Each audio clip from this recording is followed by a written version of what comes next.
Hello everyone, this is Vishnu Singh. Welcome to crash course education. सो आज हम देखेंगे सीआरपीएफ के लिए जो हमारी टेस्ट सीरीज चल रही है उसमें टेस्ट नंबर 30 है, यानी कि 13वां टेस्ट स्टार्ट करेंगे हम इसमें आज। और सबसे पहले इसमें जो कंटिन्यू हमारा पहले से चल रहा है वो रीडिंग वाला पोर्शन दिया होता है पहले से। इसमें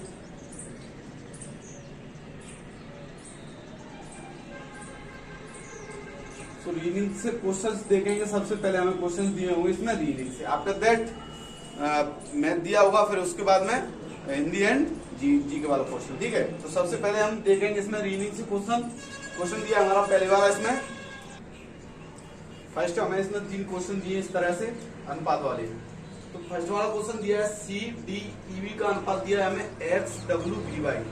तो एफ जी एच ई का अनुपात क्या होगा, इसका अनुपात बताना है, क्या निकल के आएगा। ठीक है, और इसके ऑप्शन दिए हमें ये वाले। तो सबसे पहले हमने इसमें देखा कि सी का एक्स हो रहा है, किस तरह से हो रहा है, यानी सी का अपोजिट होता है ए बी सी, ऐसे इसको लिखते हैं जेड वाई एक्स, यानी कि सी का अपोजिट है एक्स, सी का अपोजिट एक्स है, डी का अपोजिट डब्ल्यू है, ई का अपोजिट बी है एंड बी का अपोजिट वाई है।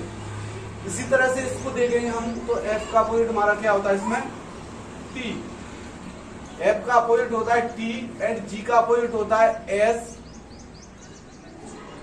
और एच का अपोजिट होता है हमारा इसमें आर और ई का अपोजिट होता है हमारा इसमें यू, यानी कि T S R you. T S R you हमारे ऑप्शन किसमें दिया है, ये वाला डी वाला। ऑप्शन नंबर डी इसका राइट आंसर हो जाएगा। जिस तरह की अपोजिट दे रहा है, यानी कि इसका अपोजिट जब हम एबीसीडी लिखने के बाद उसको अरेंज करेंगे तो सबसे पहले ए से लेके एम तक लिखेंगे, फिर यहाँ पे एन से लेके यहाँ पर कहाँ तक जेड तक लिखेंगे। तो इसके जो अपोजिट आएंगे एक दूसरे के आमने सामने वाले, तो वो क्या होंगे, इसके हमारे इस तरह से इसको हम क्वेश्चन को सॉल्व करके हमको इसमें बताना है। ठीक है, तो डी वाला ऑप्शन इसका राइट आंसर हो जाएगा। नेक्स्ट क्वेश्चन दिया है कि 5:11:18, तो 7 के अनुपात में क्या होगा, फिर अनुपात बन जाए हमारा 24। ठीक है, तो सेकंड ऑप्शन हमने देखा इसमें कि 7 से 11 कैसे बन रहा है, कि 5 दूनी 10 प्लस 1 हो रहा है, उस तरह से ये हो रहा है 11 दूनी 22 प्लस 1, फिर क्या हो रहा है 11 दूनी 22 से 23, जबकि 18 नहीं बन रहा है, तो इसको कैसे ये देखेंगे। तो इसको देखा हमने, या फिर ऐसे बन सकता है 11 प्लस 5 प्लस 2, 11 5 17 1 18।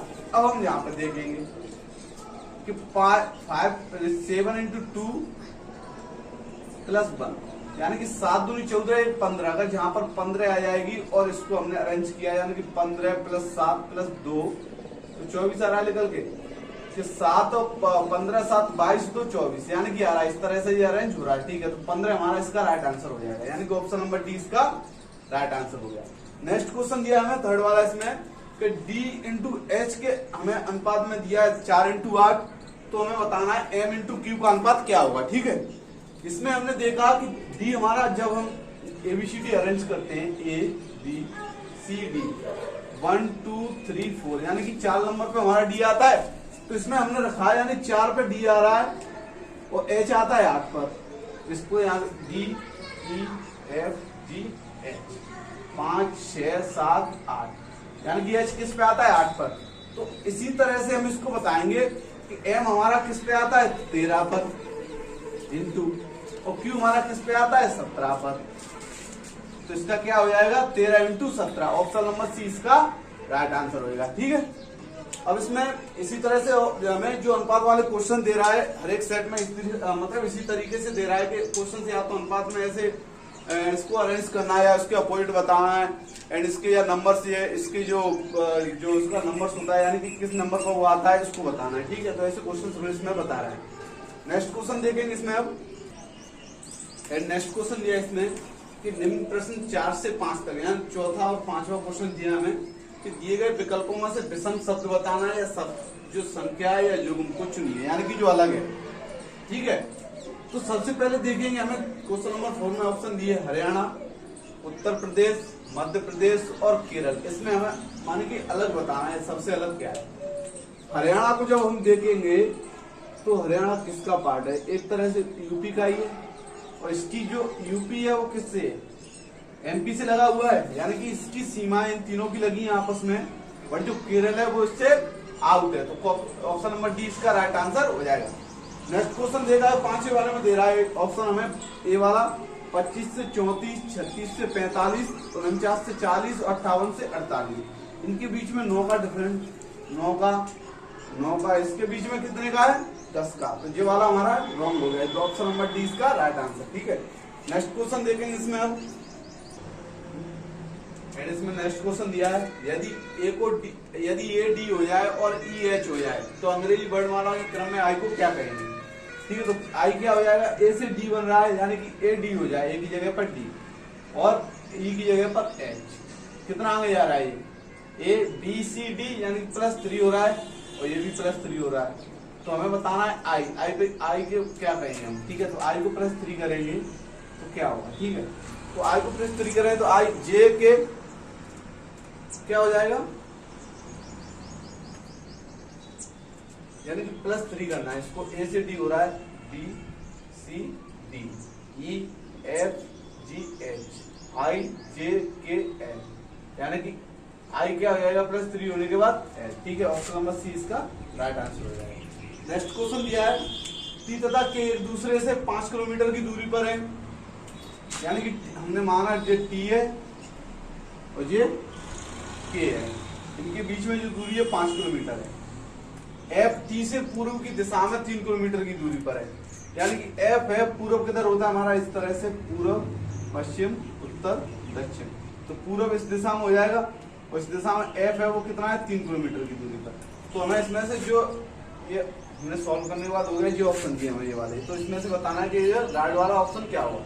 तो इस तरह से ये ऑप्शन ये वाला डी वाला हमें सेटिस्फाई हो रहा है। डी वाला ऑप्शन दिया है कि जो है टी के एक दूसरे 5 किलोमीटर की दूरी पर है, एफ टी से पूर्व की ओर 3 किलोमीटर की दूरी पर है। तो ये वाला हमारा इसमें राइट हो जाएगा। ठीक है, नेक्स्ट क्वेश्चन देखेंगे इसमें हम। नेक्स्ट क्वेश्चन, ठीक है,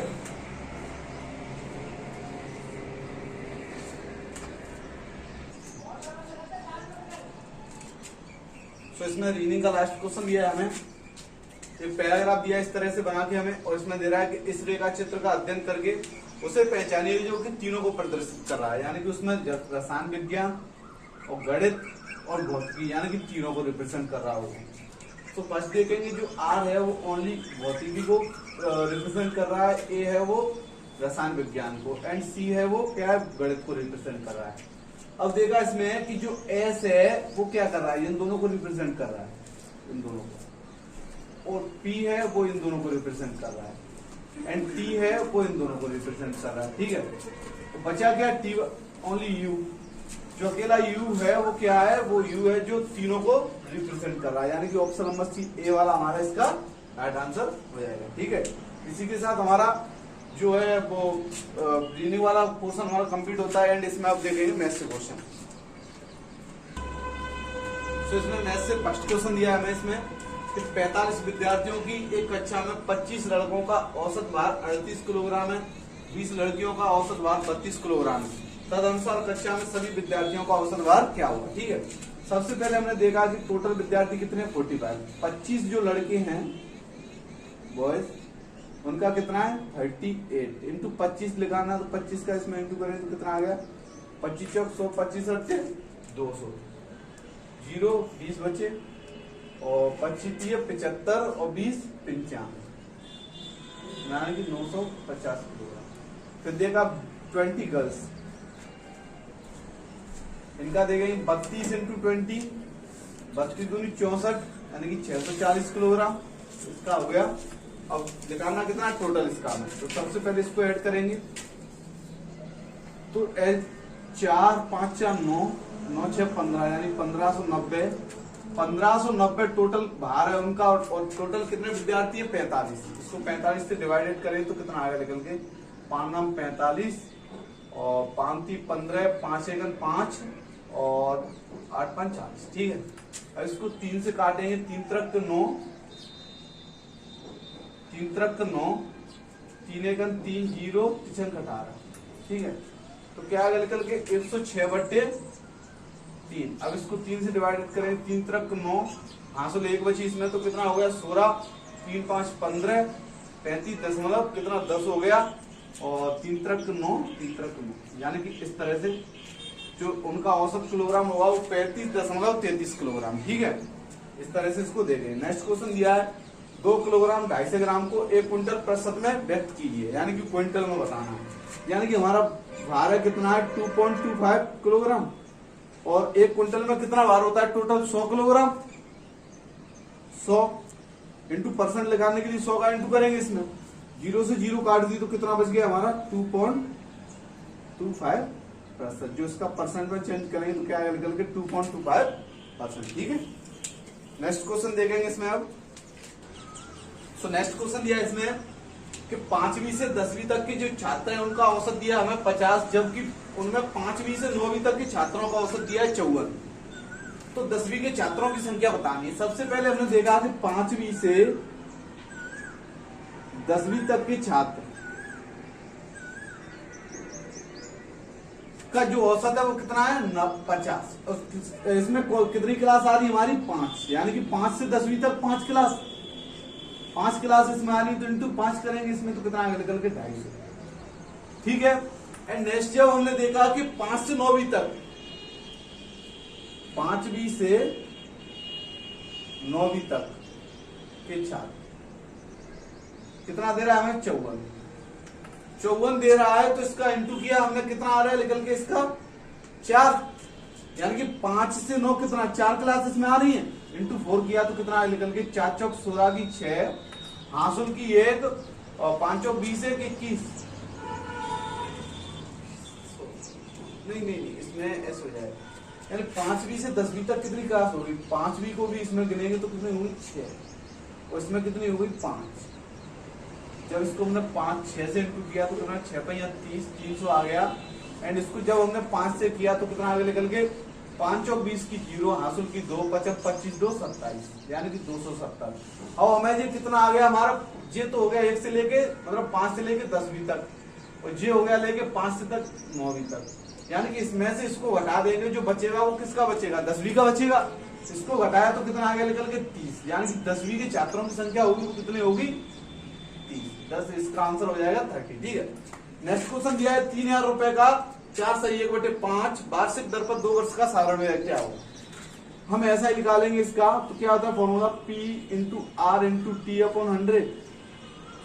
अब हमें निकालना है P, हमें दिया 3000 रुपए प्रिंसिपल इसका, एंड हमें R निकालना है, तो इसको हम जब इसको इंटू करेंगे तो कैसे लिखेंगे इसको फैक्टर करने के बाद 5 चौक 20 1 21, यानी कि 21/5 इंटू 100 अपॉन में क्या आएगा इसके में 100 इंटू 100 से 100 कट गई, 5 से इसको काटेंगे तो कितना आ गया 5 से इसको 5 6 30 2 0 21 से अब इसको इंटू करेंगे तो कितना आ जाएगा निकल के हमारा, यानी कि 600 इंटू 1200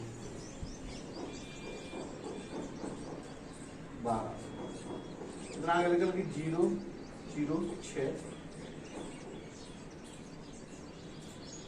600 इसका हो गया, 1200 इसका हो गया, 0 0 ठीक है, यानी 12,600 रुपए। जो इसका सारा ब्याज निकल के आ गया वो कितना आ गया निकल के इसकी जो वार्षिक दर इस हिसाब से, तो कितना आ गया निकल के 12,600 रुपए। ठीक है, नेक्स्ट क्वेश्चन देखेंगे इसमें अब। जो हमें टाइम इसमें कितना दे रहा है 2 वर्ष दे रहा है। ठीक है, तो इसको यहाँ पर 2 रखेंगे तो कितना होगा इसको पन्ना करते हुए 21 दूनी 42 42 गुणा 600, जब हमने किया तो इसको क्या आगे निकल के 0, यानी कि 6 दूनी 1200 इसका हो गया, इंटू और 4 से इसको किया तो 0 0 4 4 24, क्या है 0 0 2 5, ये इसका निकल के आ गया हमारा लास्ट में आंसर, यानी कि 3000 रुपये हमारी इसमें राशि है। 4 से यानी कि 21/5 इंटू 2 अपॉन 100, 0 से 0 काटा हमने इसमें, 5 से इसको 5 6 30 21 दूनी 42 गुणा 6 6 दूनी 12 की 2 हांसों की 1 चौक 24 से 25, आंसर निकल के आ गया इसका 252 रुपये। ठीक है, उसमें क्या कर रहे थे हम इसको 100 मान लिया था, इसकी वजह से वो आंसर ज्यादा आ रहा था 100 वर्ष के लिए। ठीक है, नेक्स्ट क्वेश्चन देखेंगे इसमें अब, एंड इसमें हमें जो नेक्स्ट क्वेश्चन दिया इसमें बोल रहा है कि एक पंखे पर 12% छूट देकर उसे 2200 रुपए में बेचा गया है, और तो उस पंखे का हमें अंकित मूल्य बताना है, यानी कि उसकी एमआरपी कितनी थी। सबसे पहले हम देखेंगे 12 की हम फैक्टर करेंगे, 12% को क्या लिखेंगे 12/100% लगाएं, 2 छक्के 12 और 10 0 2 3 6 25, यानी कि 3/25। अब इसमें देखा कि इसको छूट दे रहा है, यानी कि 25 की वस्तु हमें किस में मिल रही है, 22 रुपए में, और 22 की जो वैल्यू है वो कितनी दी हमें, 2200। इसके हिसाब से 2200 हमारे हिसाब से क्या है, 22 बराबर हो जाएगी 2200 को, एक की वैल्यू निकल के क्या आएगी, 22 जो 100। तो हमें इसमें क्या बताना है, इसकी जो शुरुआत में थी वैल्यू वो बताना है, यानी कि 25। 25 इंटू 100 किया तो हमने कितना आगे निकल के हमारे इसमें 2500। ठीक है, इसको हमें ऐसे ही फैक्टर से देखें तो इसका आंसर जो इसका अंकित मूल्य होगा वो क्या होगा, शुरुआत में 2500। ठीक है, नेक्स्ट क्वेश्चन दिया है कि एक पंसारी एक थैला गेहूं 10% लाभ पर बेचता है, इस पर उसका लाभ यदि 180 रुपए हो तो उसने उसे खरीदा कितने में, यानी कि उसकी जो सीपी है वो कितना होगा ये बताना है। सबसे पहले 10% के फैक्टर करेंगे तो क्या आएगा, 1/10। अब लाभ बेच रहा है यानी कि 10 लाभ बेच रहा है तो इसको ऐड करेंगे, अगर हमें इसमें क्या है घाटे बेच रहा है यानी कि तो इसको माइनस करेंगे। ठीक है, तो 10 से 11 हो रहा है और इसके हिसाब से कितना हो रहा है, यदि लाभ 180 रुपए, इसके हिसाब से कितना 1 रुपए लाभ हो रहा है, इसके हिसाब से 180, यानी कि एक की जो वैल्यू है 180 के बराबर हो गई। तो हमें किसकी निकालनी शुरुआत की, 10 की, तो 10 का इसमें इंटू करेंगे 180 में, तो क्या आएगा निकल के हमारा इसमें 1800 रुपए, यानी कि शुरुआत में जो उसने खरीदा वो कितने में खरीदा, उसने 1800 रुपए में। ठीक है, नेक्स्ट क्वेश्चन देखेंगे इसमें अब, एंड नेक्स्ट क्वेश्चन दिया इसमें कि 2/3, 11/15 तथा 27/45 का महत्तम समावर्तक क्या होगा, यानी कि HCF क्या होगा। ठीक है, जब हमें भिन्न वाले क्वेश्चंस दिए होंगे, नंबर सिस्टम चल रहा है इसमें, मैं पढ़ाऊंगा इसको अच्छी तरीके से। एंड इसमें जब देखा कि हमने इसका HCF पूछा है तो इसके लिए क्या करेंगे, यानी कि अंशों का HCF हरों का LCM, इस तरह से देखेंगे इसको। तो 2/3, 11/15, 27/45, जब इसको देखा तो नीचे इसका LCM क्या है, 45, यानी वो बड़ी से बड़ी संख्या जिसमें जो संख्या दी होती है उनसे उन संख्याओं में सभी में भाग चला जाए, वो क्या होता है हमारा एलसीएम। एलसीएम क्या होता है, वो मतलब जो छोटी से छोटी संख्या होती है। ठीक है, एलसीएम होता है वो बड़ी से बड़ी संख्या जिसका उन सभी संख्याओं में भाग चला जाए, यानी कि एक दूसरे के दोनों क्या होते हैं, अपोजिट। तो देखा कि जब से इसका एलसीएम निकालेंगे हम ऊपर से तो क्या आएगा निकल के 1, यानी कि 1 का सभी में भाग चला जाएगा। तो इसको क्या लिख सकते हैं हम, 1/45, ये इसका एचसीएफ हो गया, ये इसका एचसीएफ, तो 1/45। ठीक है, नेक्स्ट क्वेश्चन देखेंगे कि नल ए एक टंकी को 45 घंटे में तथा बी उसे 36 घंटे में भर सकता है, तो ए और बी दोनों मिलकर उसे कितने समय में भरेंगे। तो ए कितने में भर रहा है, ए भर रहा है अकेला 45 घंटे और बी भर रहा है इसको 36 घंटे में। दोनों का एलसीएम लिया तो कितना आ गया निकल के हमारा 180। ठीक है, एलसीएम ले लो, इसका ऐसे करेंगे 3 का इसको क्या लिख सकते हैं, 3 का स्क्वायर इंटू 5, यानी कि 3 3 9 45, इसको क्या लिख सकते हैं नीचे 3 का स्क्वायर इंटू 2 का स्क्वायर। अब तीनों जो मैक्सिमम स्क्वायर अलग अलग संख्या के इनको लेंगे तो इसको ले लेंगे, इसको ले लेंगे, इसको ले लेंगे, इन तीनों को इंटू करने के बाद क्या आएगा निकल के हमारा 180। इसको काटेंगे तो इसका क्या आ गया 45 से, यानी कि इसकी जो पर कैपेसिटी निकल के आएगी क्षमता 45 दूनी 90 दूनी 180, यानी कि 4, 36 दूनी 72, यानी कि 5 बार ये आएगा। दोनों की क्षमता कितनी आगे निकल के 9।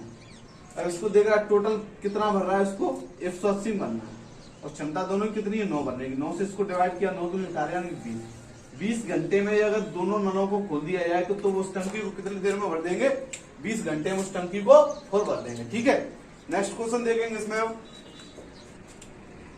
अगला क्वेश्चन देखेंगे इसमें कि ए एक भवन की पॉलिश को 36 दिन में कर सकता है, यानी कि उसकी जो पूरी जो काम है उसको 36 दिन में कर देता है। तो अनुसार ए 12 दिनों में उस काम को कितना करेगा। ए का हमें निकालना है, यानी कि टोटल वो 36 दिनों में कर रहा है, हमें निकालना किसका है, यानी यानी कि 36 दिनों में कर रहा है। टोटल जो कर रहा है वो कितने दिनों में कर रहा है, 36 दिनों में।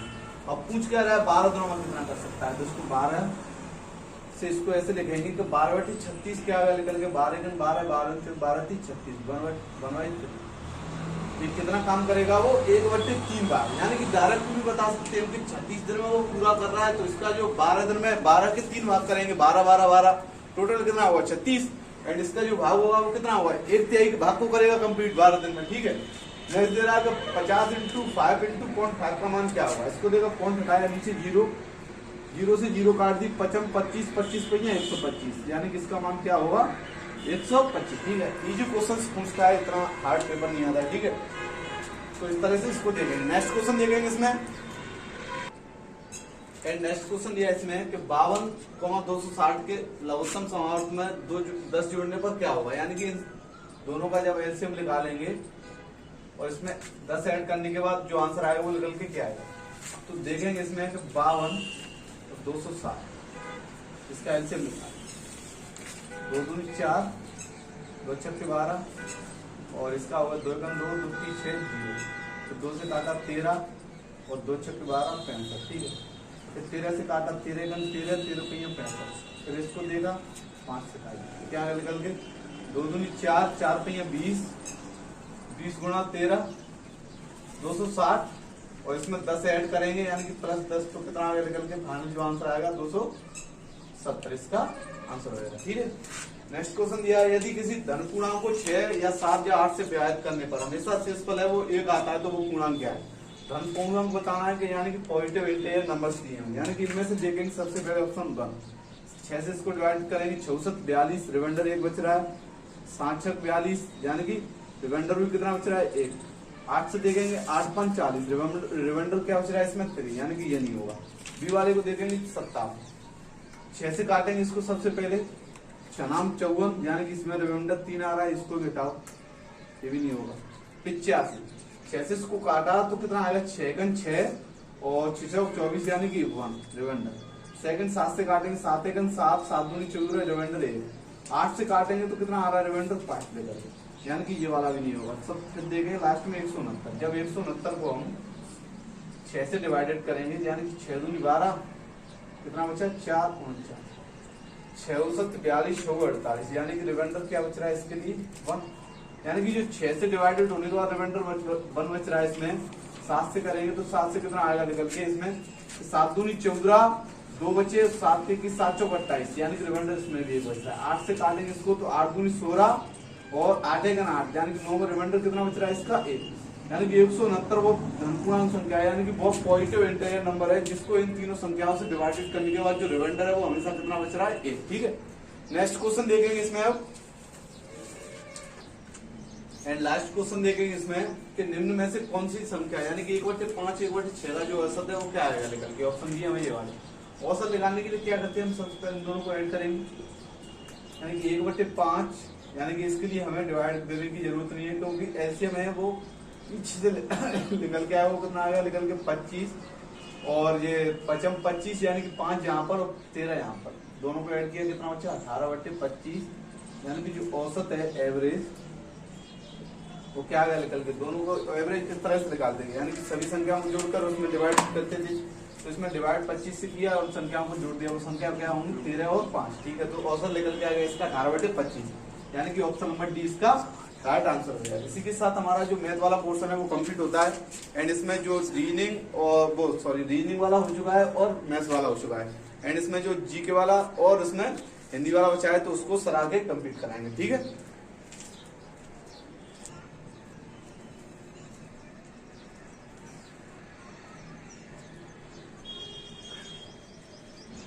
हेलो एवरीवन,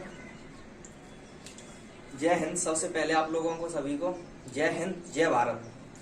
जैसे कि आप लोग पढ़ रहे हो प्रैक्टिस सेट नंबर 13 चल रहा है, उसके 2 पोर्शन हो चुके हैं, जीएस अभी चलेगा, जीएस और हिंदी, मैथ और रीजनिंग हो चुका है।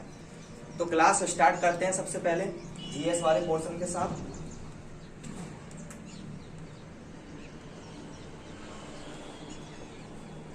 जीएस वाले पोर्शन के साथ जैसे कि हर प्रैक्टिस सेट को आपने को देखने को मिल रहा हो कितने ज्यादा टफ लेवल नहीं है, सिंपल ही लेवल है, चाहे हिंदी हो, जीएस हो, रीजनिंग हो या मैथ हो, लेवल एकदम सिंपल है, जैसा ट्रेड का होता है वैसा उस टाइप से। ठीक है, तो स्टार्ट करते हैं क्वेश्चन नंबर 1 जीएस का।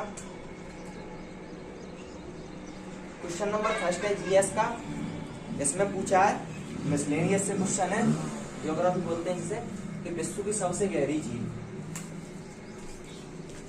विश्व की सबसे गहरी झील। क्वेश्चन पूछा है विश्व की सबसे गहरी झील, सबसे गहरी झील पूछिए विश्व की, तो सबसे गहरी झील है, आंसर हुआ इसका बैकाल झील, बैकाल झील। यह विश्व की सबसे गहरी झील है, सबसे अंदर तक है, गहराई तक, ठीक है। ये कहाँ पड़ती है? ये रसिया, रूस में पड़ती है, ठीक है। तो विश्व की सबसे गहरी झील रूस, बैकाल झील। सबसे बड़ी सुपीरियर, मीठे पानी की सुपीरियर है, ठीक है। सबसे, और झील के अंदर झील मिनिटी झील है, ठीक है। इस प्रकार से क्वेश्चन बन सकता है। आगे जो ज्योग्राफी पढ़ेंगे तो आगे इन चीजों को पढ़ेंगे। ये अब क्वेश्चन नंबर अगला देखते हैं। क्वेश्चन नंबर अगला पूछा है, कौटिल्य ने अपनी कौन सी पुस्तक लिखी? कौटिल्य की पुस्तक पूछी है। कौटिल्य, 4 ऑप्शन दिए हैं, 4 पुस्तकों के नाम, तो उनमें से कौटिल्य की पुस्तक देखनी। कौटिल्य पुस्तक जो कौटिल्य ने लिखी है। कौटिल्य कौन था? चाणक्य बोलते हैं ना, चाणक्य थे, चाणक्य। यह कहाँ रहता है? चंद्रगुप्त प्रथम के दरबार में, चंद्रगुप्त मौर्य के दरबार में उनके प्रमुख गुरु थे ये चाणक्य। इतने माइंडेड थे बहुत ज्यादा, ठीक है। तो कौटिल्य किसकी, कौटिल्य की पुस्तक पूछी है, तो 4 ऑप्शन दिए हैं इसमें, नीतिशास्त्र, प्रबंध कोश, मुद्रा राक्षस और अर्थशास्त्र। तो आपने देखी होगी अर्थशास्त्र इनकी पुस्तक है, अर्थशास्त्र। तो कौटिल्य की पुस्तक का क्या नाम है? अर्थशास्त्र, ठीक है। इसके बाद क्वेश्चन नंबर अगला देखते हैं।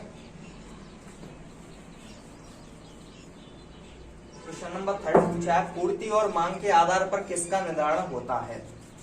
पूर्ति और मांग के आधार पर, पूर्ति और मांग के आधार पर, ये इकोनॉमिक से क्वेश्चन है कि आधार पर किसका आकलन किया जाता है।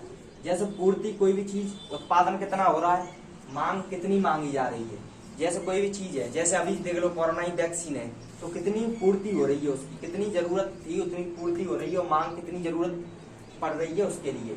तो इसके ऊपर किसका निर्धारण किया जाता है? इन दोनों चीजों की। जैसे पूर्ति, कोई चीज बन रही है, वहां पर कितनी बन रही है और कितनी जरूरत है, तो उसके आधार पर किसका मूल्य होता है? यह मूल्य का होता है, रेट बोलते हैं जैसे रेट पे। क्योंकि जैसे कोई चीज है, कम उत्पादन हो रहा है उसका, कम बन रही है, और उसकी जो इनकम है जो मांगी जा रही है ज्यादा मांगी जा रही है, तो उसके मूल्य बढ़कर मिलेंगे, ठीक है। आपने देखा होगा जब बाजार में कोई चीज कम हो तो वो अक्सर महंगी मिलती है, और जो ज्यादा हो, मंडी में ही जाना आप, मंडी में कोई सब्जी ज्यादा हो, पूरी मंडी में हो, तो वो हमेशा सस्ती मिलेगी, 2 रुपए, 5 रुपए किलो, 10 रुपए किलो।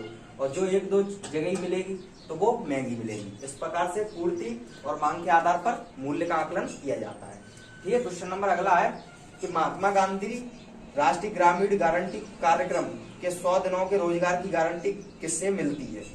ठीक है, तो 100 दिनों की गारंटी जो एक कार्यक्रम था महात्मा गांधी जी के, महात्मा गांधी कार्यक्रम, महात्मा गांधी राष्ट्रीय ग्रामीण रोजगार, राष्ट्रीय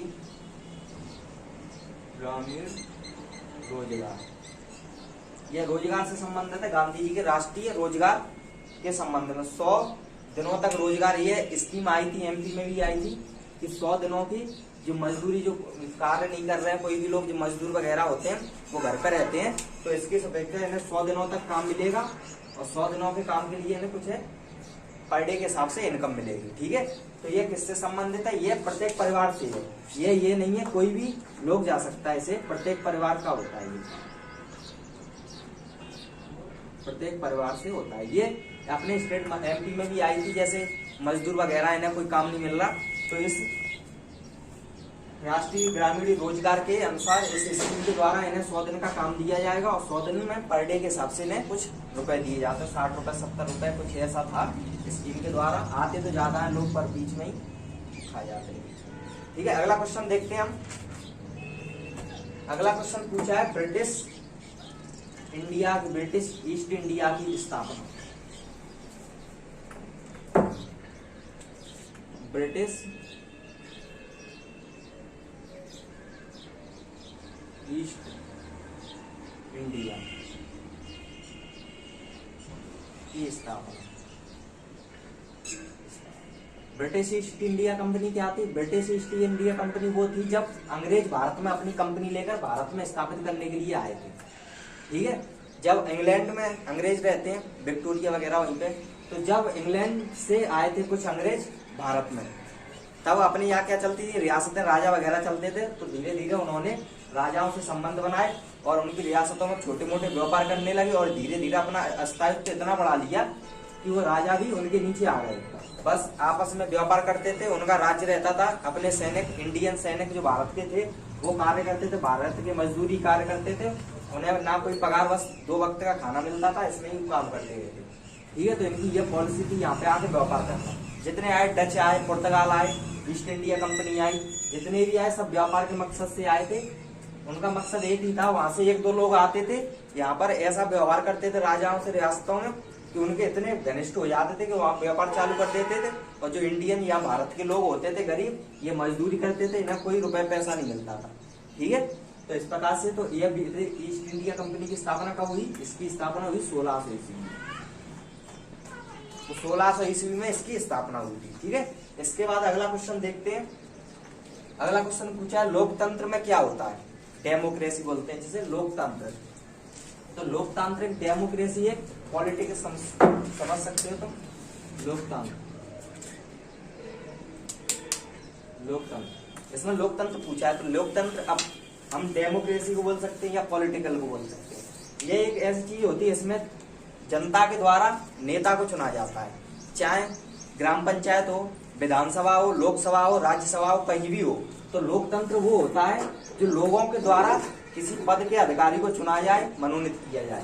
ठीक है, तो लोकतंत्र यही होता है कि सदस्यों द्वारा या व्यक्ति द्वारा किसी राजनेता को चुना जाए। ठीक है, या जनता के द्वारा चुने गए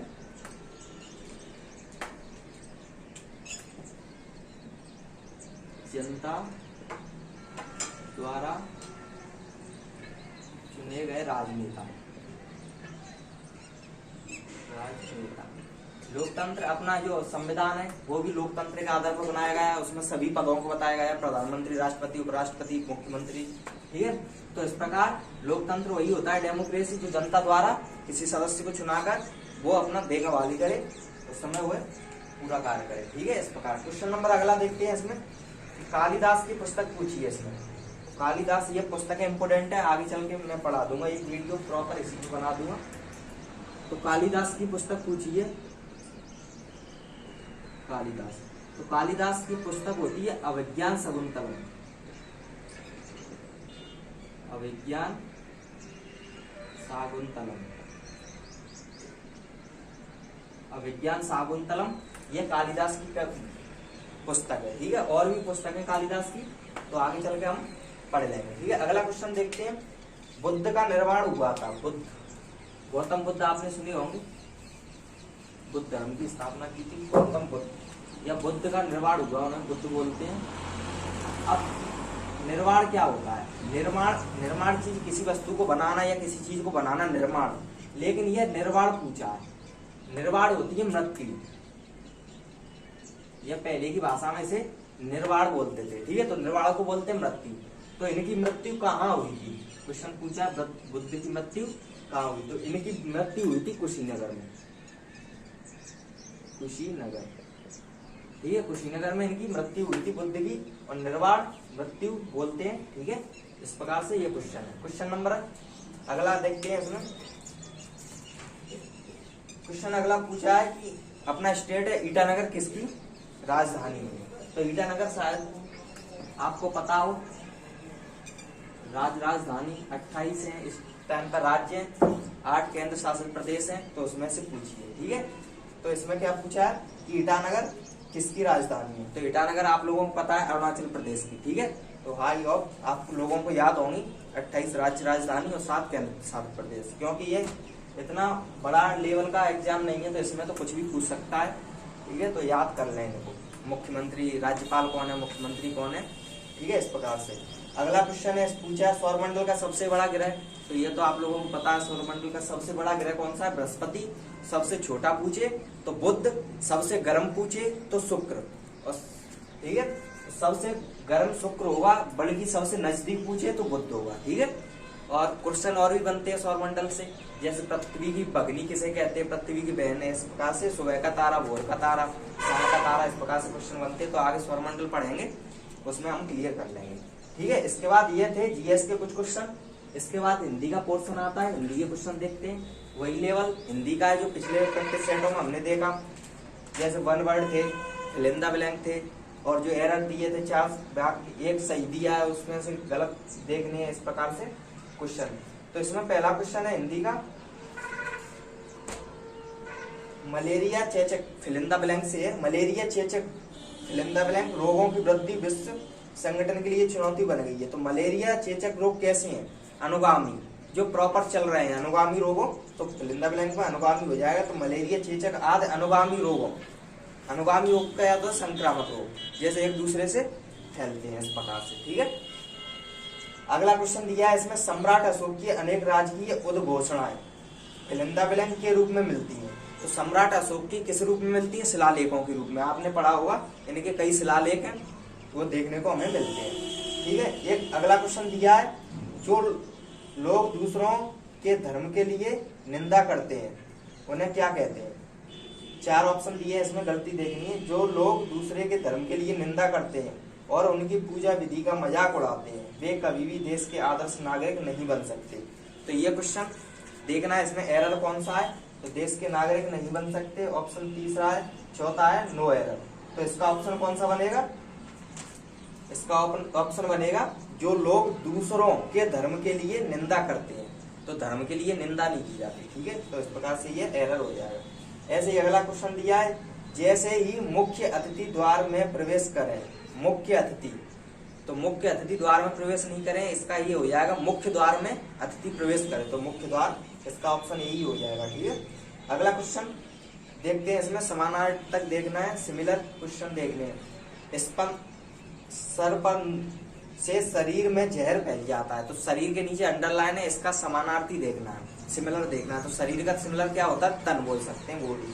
ठीक है, वह धूम्रपान वर्जित है, यहाँ धूम्रपान वर्जित है।